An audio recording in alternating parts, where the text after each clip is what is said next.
वाचाळवीरांचा निषेध करण्यासाठी जत तालुक्यातून आलेले सर्वच आमचे बांधव ज्या पद्धतीनं काल वाचाळवीरांनी या ठिकाणी आरोप केला त्या आरोपाचा खरं तर मी पहिल्यांदा या ठिकाणी निषेध व्यक्त करतो। ज्या आपल्या पंचायत समितीचे कनिष्ठ अभियंता कैलासाचे अवधूत वडर यांची आत्महत्या झाली की घातपात झाला, खरं तर हा पोलिसांचा तपासाचा भाग आहे। पण ज्या वेळेस तो 26 ते 27 वर्षाचा होता आणि मग 26 ते 27 वर्षाचा युवक जर आपल्या घरातनं गेला तर आपली काय अवस्था होते हे खरं तर आपण सगळ्यांनी त्या ठिकाणी अनुभव घेतलं गरजेचं।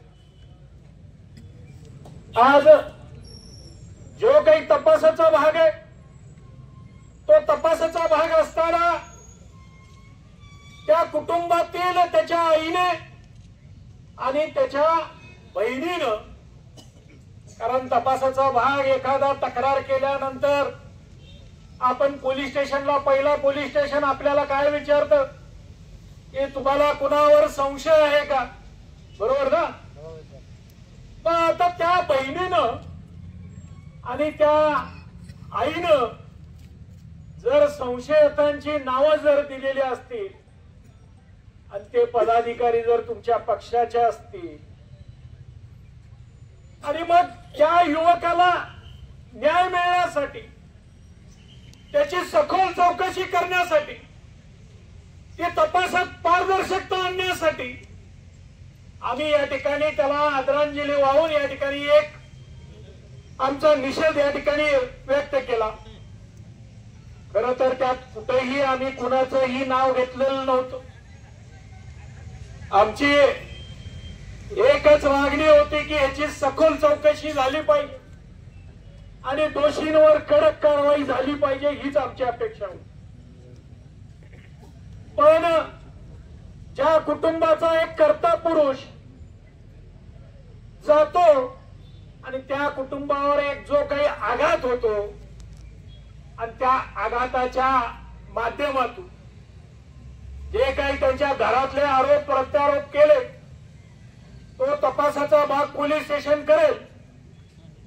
पण एक आहे की विवेक कोकळेंनी म्हटल्यासारखं ज्या दिवशी त्यांनी आत्महत्या केली त्या दिवशी व्हीसी चालू होती आणि त्या व्हीसीतनं उठून तो आज जाऊन आज आत्महत्या करतो आणि ती कल्पना त्याच्या आईला आल्यानंतर ती माऊली या ठिकाणी पंचायत समितीचे बीडीओ यांच्याकडे दालनात हजर झाली आणि त्यांच्याकडे ती तक्रार केली आणि जे काही आज ते तिचं म्हणणं होतं ते आज त्यांनी मांडलं। आज ज्या पद्धतीनं खरं तर हे तालुक्यानं निवडून दिलेले प्रथम नागरिक होते आणि तालुक्यातल्या एका प्रशासकीय अधिकाऱ्यांना अशा पद्धतीचे आत्महत्या करणं आणि त्यांच्या घरातल्यांनी आरोप केल्यानंतर खरं तर त्यांना दिलासा द्यायला या आमदारांनी जाणं गरजेचं होतं, या वाचाळवीरांनी जाण्याचं गरजेचं होतं। पण काय केलं? पण याच्यात नेमकं आज तुम्हाला निषेध करण्याची वेळ येते, काय येते? आज सत्ता कुणाची? भाजपच्या माध्यमातून महाविकास आघाडीची सत्ता, गृहमंत्री तुमचे भाजपचे।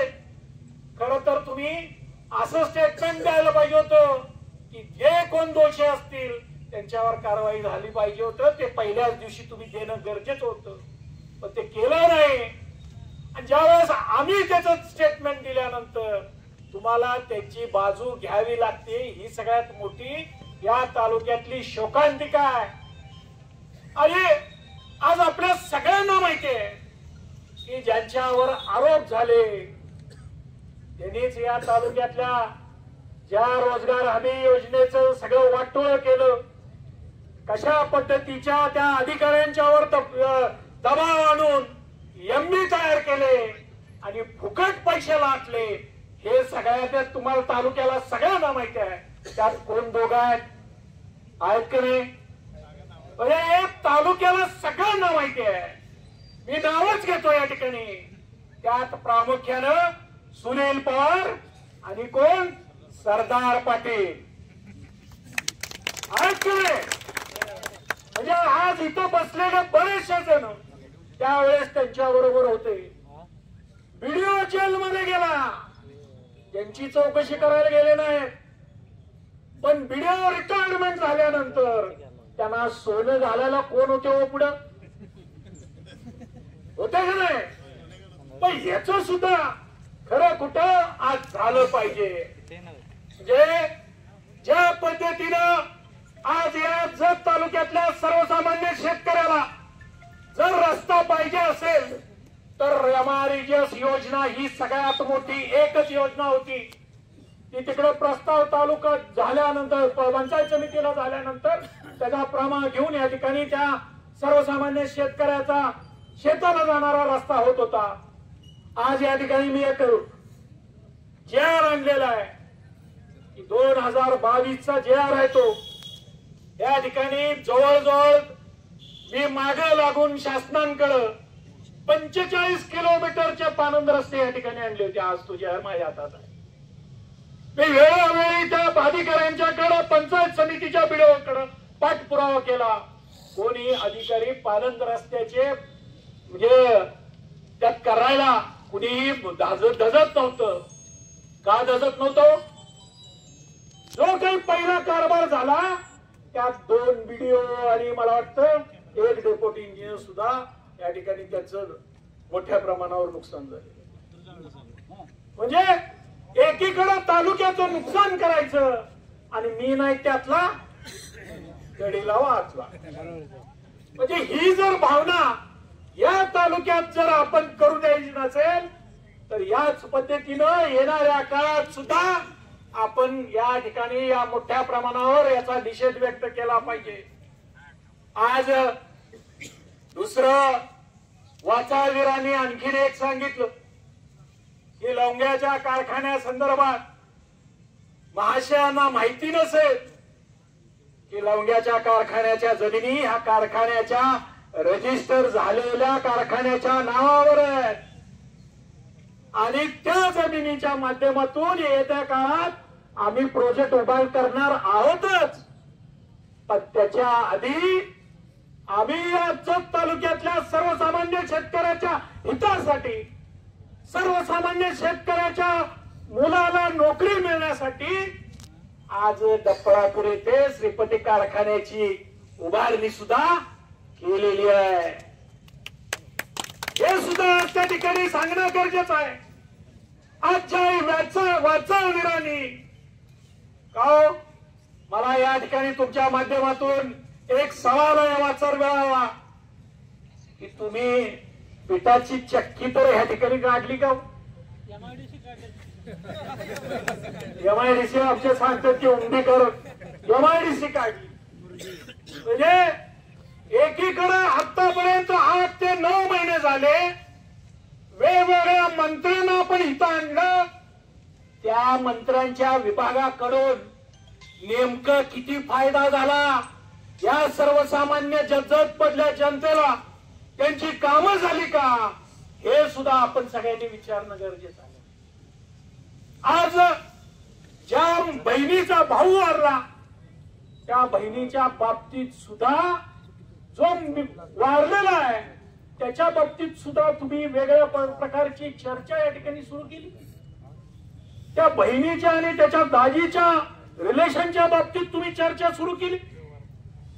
म्हणजे एकीकडे तुम्ही सांगताय की महिलांसाठी आम्ही काय दांडियाचा प्रोग्राम आम्ही केला, जरूर आहे, पण आज गेली 14 वर्ष झालं आम्ही या जत तालुक्यातल्या महिलांच्यासाठी वेगवेगळे कार्यक्रम आज त्यांच्या कलागुणांना वाव देण्यासाठी करतोय. तुम्ही आज ह्या पहिल्यांदा आमदार आला आणि आमदारांच्या माध्यमातून का कमिशनच्या माध्यमातून त्या ठिकाणी कार्यक्रम घेतला. परवा कार्यक्रम झाला, त्याच्यात कोण कसं नाचलं याच्याबद्दल मी बोलणार नाही, पण एक आहे की या जत तालुक्यातल्या लोकांच्यावर जर अन्याय होत असेल त्याच्या हक्कासाठी आम्ही जिथं जिथं वेळ लागेल, जिथं जिथं कोण हात मारेल तिथं आम्ही त्याच्या पाठीशी उभा राहायला तयार आहे. आज जत मधली परिस्थिती बदलताना आपल्याला दिसतंय की गेल्या दशकाच्या कालावधीमध्ये, या दशकाच्या पूर्वी या तालुक्याची ओळख दुष्काळग्रस्त तालुका म्हणून ओळखला जात होता, पण आज परिस्थिती या दशकात बदलताना आपल्याला दिसतंय. ते जे काही पाण्याचं रिझर्वेशन असेल किंवा आणखी कुठनं पाणी येतंय तिथनं देण्याचं काम सुद्धा या निमित्तानं झालेलं आहे. आज सगळ्यात मोठं गेली आज जवळजवळ मला वाटतं प्रत्येक या जत तालुक्यात विविध ठिकाणी मोठ्या प्रमाणावर पाऊस होतोय, पण या पाऊस झालेल्याच्या माध्यमातून मोठ्या प्रमाणावर आज तालुक्यातल्या शेतकऱ्यांचं नुकसान झालंय का नाही झालंय? आज त्याच्यावर बोलतायत का? आज त्याच्यावर प्रशासनाला जाग आणतायत का? त्याच्यावर आज गेली 2 दिवस झालं प्रशासनाच्या माध्यमातून संबंधित तहसीलदार असतील, संबंधित कृषी विभाग असेल, संबंधित आमचे प्रांत साहेब असतील, यांच्या माध्यमातून आज पाठपुरावा सुरू केलाय. पूर्व भागात मोठ्या प्रमाणावर आज गेली 3 दिवस पाऊस पडतोय.